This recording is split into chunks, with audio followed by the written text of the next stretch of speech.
Santo Tomás de Aquino, comentario a los 10 libros de la Ética a Nicómaco de Aristóteles. Libro primero. Sobre las diversas clases de fin, sobre la felicidad, sobre el fin y el bien supremo del que es feliz, sobre las dos partes del alma y la división de la virtud. Lección primera. Se explica sobre qué versa la filosofía moral, cuál es su sujeto, cuál su fin, sobre las diversas clases de fin. Como dice el filósofo al principio de la metafísica, es misión del sabio ordenar las cosas. La razón de ello es que la sabiduría es la perfección más alta de la razón, de la cual es propio conocer el orden, ya que aunque las potencias sensitivas conocen algunas cosas en sí solas, conocer, sin embargo, el orden de una cosa a otra es propio solo del entendimiento o de la razón. Ahora bien, en las cosas se dan dos clases de orden: uno, de las partes entre sí de un todo o de una multitud. Así, por ejemplo, las partes de una casa están ordenadas entre sí. Otro es el orden de las cosas al fin. Este es más importante que el primero, pues como dice el filósofo en el libro 11 de la Metafísica, el orden de los miembros de un ejército entre sí es por el orden de todo el ejército en general. La relación del orden a la razón puede presentar cuatro formas. Hay un orden que la razón no crea, sino sólo contempla, como es el orden de los seres naturales. Hay otro orden que crea la razón por su reflexión sobre los actos producidos por ella, como cuando ordena los conceptos entre sí y los signos de los conceptos, porque son vocablos que los significan. Existe un tercer orden que crea la razón por su consideración en los actos de la voluntad, y hay un cuarto orden, por fin, que la razón por su consideración produce en las cosas exteriores de las cuales es causa, como por ejemplo el orden que hay en un arca o en una casa. Como la reflexión de la razón es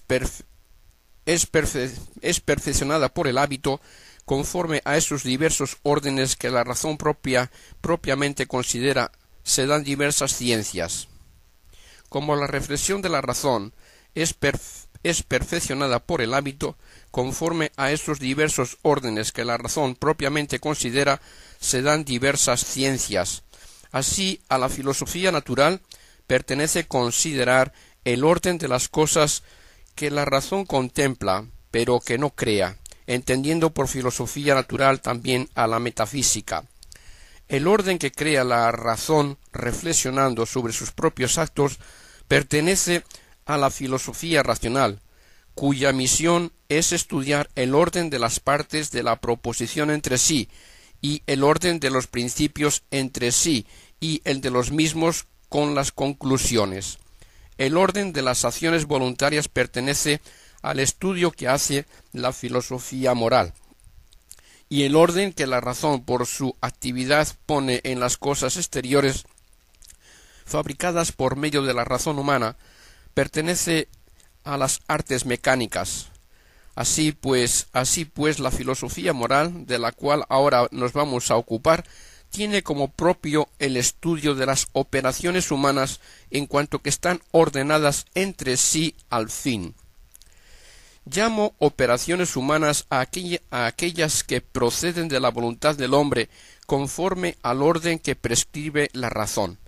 Es de saber, en efecto, que si se dan en el hombre algunas operaciones que no están bajo la voluntad y la razón, no se las llama humanas, sino naturales, como se ve en las operaciones del alma vegetativa. Tales acciones no son objeto de la filosofía moral, y así como el sujeto de la filosofía natural es el movimiento o el ser móvil, así el sujeto de la filosofía moral es la operación humana ordenada al fin, o también el hombre en cuanto obra voluntariamente por un fin. Mas es de advertir que por ser el hombre naturalmente un animal social, ya que está necesitado para llevar su vida de muchas cosas,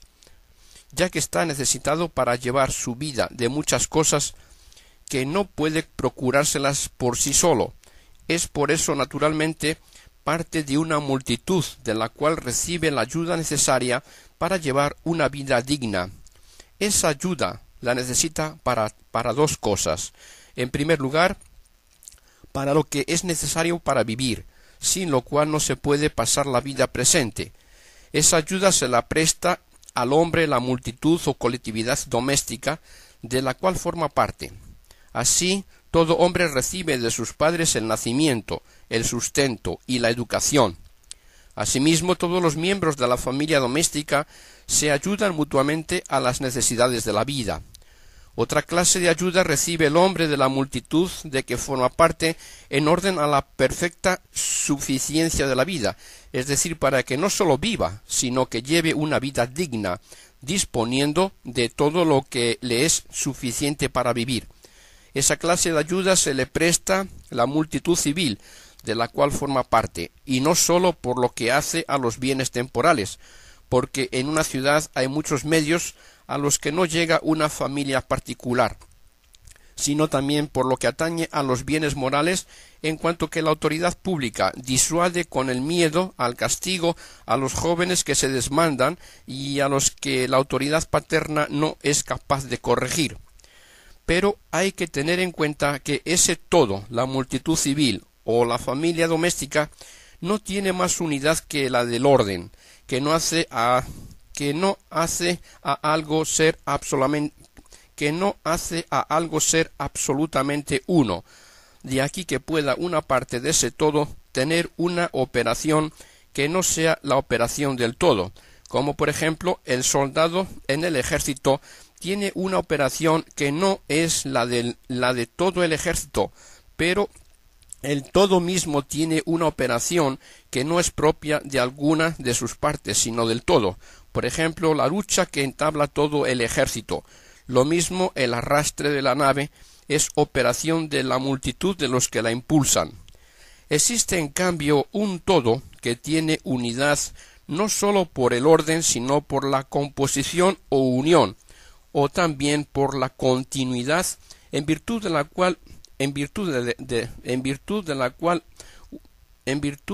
unidad algo se constituye uno absolutamente.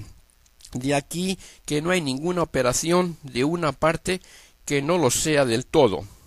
En los seres continuos, en efecto, es el mismo el movimiento del todo y el de la parte.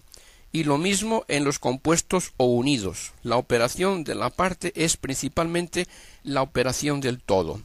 Y por eso debe pertenecer a la misma ciencia el estudio del todo y de su parte. En cambio, no pertenece a la misma ciencia el estudio del todo que tiene sólo la unidad del orden y de su parte. Por eso la filosofía moral se divide en tres partes. La primera estudia las operaciones del hombre particular ordenadas al fin. Esta parte recibe el nombre de monástica. La segunda estudia las operaciones de la multitud doméstica y se llama económica. La tercera estudia las operaciones de la multitud civil y se llama política. La frase «lo que todos apetecen» no hay que entenderla sólo de los seres que tienen conocimiento, que aprenden el bien, sino también de los seres que carecen de él, que tienden con apetito natural al bien, no como si conociesen el bien, sino porque son movidos al bien por algún ser dotado de conocimiento, es decir, por el entendimiento divino, como la saeta tiende al blanco dirigida por el que la lanza. Y tender al bien es apetecerlo. Por eso dice que todos los seres apetecen el bien, en el sentido de que tienden, como se dirá después. Por eso no se señala aquí ningún bien determinado, sino el bien en general. Y como nada es bueno sino en cuanto que es una cierta semejanza y participación del sumo bien, por eso el sumo bien es de alguna manera apetecido en todo bien. En ese sentido se puede decir que el verdadero bien es aquel que todos los seres apetecen.